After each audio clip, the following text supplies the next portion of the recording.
Have you ever looked at a globe and noticed just how much blue there is? About 71% of our planet's surface is covered by water. But what if that number jumped to 100%? What if Earth became a true water world? First things first, let's get the obvious out of the way. If all the land on Earth suddenly submerged, it would be catastrophic. The initial flooding would create unimaginable tsunamis, reshaping the globe in a matter of hours.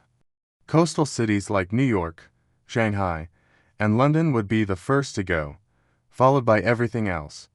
Where would humanity go? Well, we're a pretty resourceful species. The initial survivors would likely be those already at sea, on cruise ships, naval vessels, and cargo carriers. These would become the first floating colonies. In the long term, we'd have to build permanent, self-sustaining habitats. Think massive, interconnected floating cities, or perhaps even underwater structures, like something out of a science fiction movie. Engineers and scientists would become the most valuable people on the planet, designing systems for everything from generating power with ocean currents to farming indoors with hydroponics. Life in these new floating cities would be completely different. Forget about your daily commute in a car.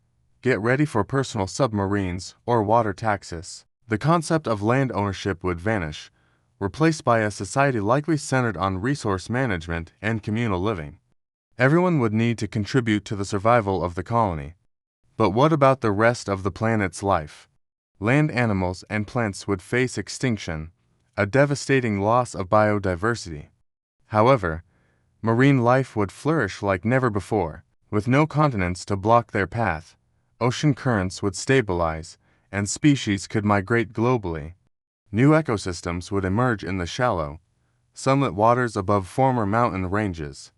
Imagine coral reefs growing on the submerged peaks of the Himalayas. The oceans would teem with life, creating new food sources and new scientific discoveries. Over millennia, even humans might begin to adapt. While we probably wouldn't grow gills, future generations born and raised in an aquatic environment might develop unique traits. Perhaps better underwater vision or larger lung capacities. Our entire culture would revolve around the ocean. Our myths, our art, our very identity would be tied to the endless blue. An all-water Earth would also dramatically change our planet's climate.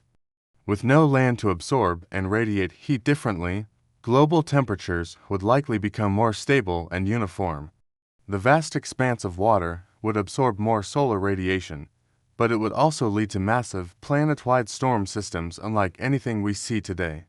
We'd trade earthquakes and volcanoes for super hurricanes. Living on a water world would be an immense challenge, forcing us to innovate and cooperate on an unprecedented scale. It's a world where humanity would be humbled, living at the mercy of the vast, powerful ocean. It's a fascinating, and frankly, a pretty terrifying thought experiment. It really makes you appreciate the solid ground beneath your feet, doesn't it? What do you think would be the biggest challenge of living on a water world? Let me know in the comments below. And if you enjoyed this journey into the deep, don't forget to hit that like button, subscribe, and ring the bell so you don't miss our next What If adventure. Thanks for watching.